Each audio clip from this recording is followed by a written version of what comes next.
c'est vrai que nous avons tous en tête les attaques du Bataclan, Charlie Hebdo, Nice. Alexandre Delval, quels sont maintenant en France les outils de l'antiterrorisme, ses dispositions et selon vous, quelles sont ses forces et ses faiblesses? Alors, les outils de l'antiterrorisme, je suis sûr qu'Alexandre Votre sera plus compétent que moi sur ces sujets-là, mais pour ce qui concerne la France, que je connais un peu, on a des outils extraordinaires. On a des services de renseignement extrêmement compétents, extrêmement informés, tant les services de police que dans les milieux militaires que dans les milieux même judiciaires. On a de quoi avoir pratiquement tout sur tout le monde. Et en gros, on a les outils.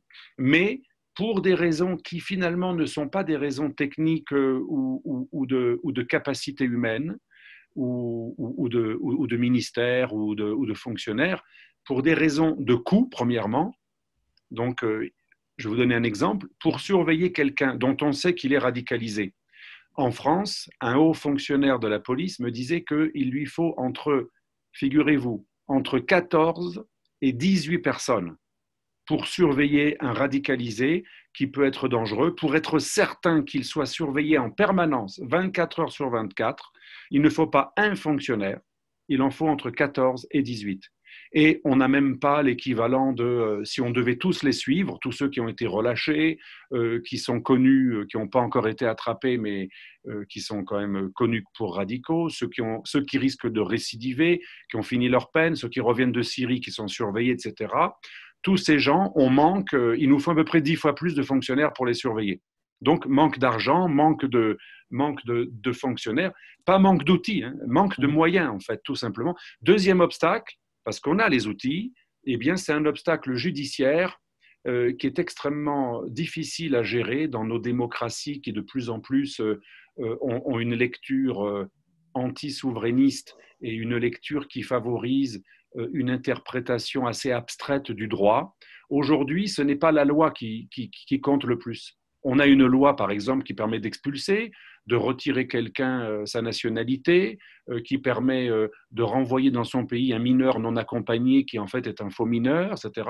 Mais on a des instances de protectrices des droits de l'homme, des ONG qui interviennent pour demander à ce que la Cour constitutionnelle révise, dise que telle loi est attentatoire aux libertés, etc. Bref, un exemple, on ne peut pas obliger un mineur non accompagné jugé dangereux qu'on voudrait expulser, on ne peut pas l'obliger à mettre le pouce sur un système d'empreinte digitale. On ne peut pas l'obliger. On l'invite, mais on ne peut pas le contraindre. Et donc, on ne peut pas expulser les mineurs non accompagnés qui ne veulent pas tamponner leur empreinte digitale. C'est assez aberrant. Pareil pour l'histoire des recherches osseuses. On a les outils pour, grâce aux recherches sur les os, de savoir si un mineur non accompagné ment.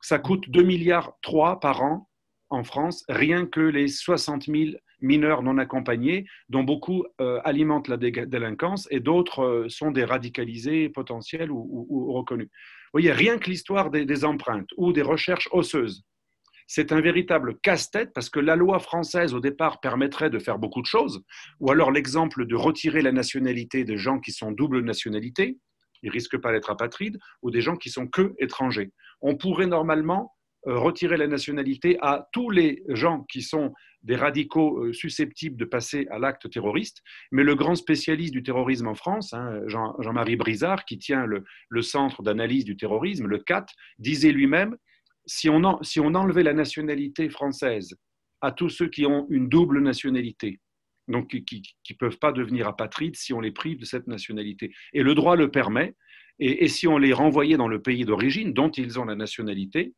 on pourrait se débarrasser de 50% des radicalisés. C'est pas mal quand même. Eh bien, on ne peut pas le faire.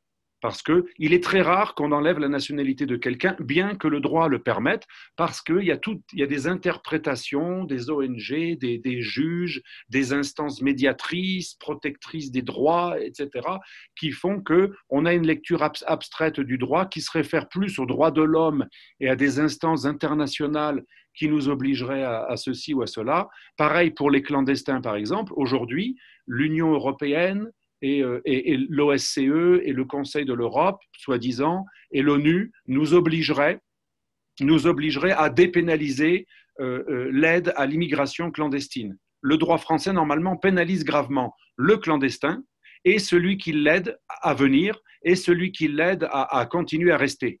Et bien aujourd'hui, on a dépénalisé tout cela. Vous imaginez, et je pourrais vous citer plein d'autres, donc le cas des empreintes, les os, la recherche osseuse pour l'âge, les expulsions de mineurs ou de personnes d'origine étrangère, le retrait de nationalité. On a plein d'obstacles à l'application du droit français originel qui n'a pas été aboli. Et on a aussi plein de techniques, de procédures qui ont été introduites dans les années 90, paradoxalement, par la droite, Chirac et Sarkozy. Par exemple, la question prioritaire de constitutionnalité permet aujourd'hui très facilement à une association immigrationniste, pro-clandestin, etc., d'invoquer le Conseil constitutionnel pour dire qu'une loi, que pourtant le peuple souverain a votée à travers ces législateurs, cette loi serait attentatoire au principe des droits de l'homme, qui est un principe extrêmement facile à interpréter de manière abstraite et de manière subjective. Voilà, donc je ne sais pas si je vous ai répondu. On a les outils, mais on manque de moyens financiers ou de volonté de mettre les moyens. Vous savez, nous, on est un État assistat, hein, on est un État d'assistanat, on est un des États avec la Belgique et la Suède qui assistent le plus. Et c'est sûr que tout ce qu'on met, rien que dans l'immigration clandestine, on est à peu près à 5 milliards par an minimum. L'Italie, c'est 4,7 milliards, presque pareil. Rien que si on ne traitait pas l'immigration clandestine qui coûte l'aide médicale d'État et tout ce qui est aide annexe, hein, 5 milliards, hein, on peut vérifier. Et l'immigration tout court coûte à peu près 17 milliards en France chaque année, mais rien que les 5 milliards qu'on pourrait facilement économiser, puisque l'immigration illégale, par définition, devrait être totalement impossible, interdite et reconduite aux frontières. Eh bien, c'est ça en moins pour le régalien, pour les agents qui pourraient être là pour surveiller. Donc aujourd'hui, on a un manque de volonté et de moyens financiers. On ne met pas dans les véritables fonctions d'un État qui sont au départ essentiellement des fonctions régaliennes. On met moins dans le régalien qui pourtant sont les premières fonctions d'un État et on met énormément dans le traitement social du chômage, dans l'aide aux politiques de la ville, dans ceci, cela, l'aide aux clandestins, l'aide aux migrants illégaux ou pas légaux et aussi tout ce que ça coûte d'emprisonner des gens. Ça coûte extrêmement cher qu'on pourrait avoir renvoyé chez eux lorsqu'ils sont étrangers.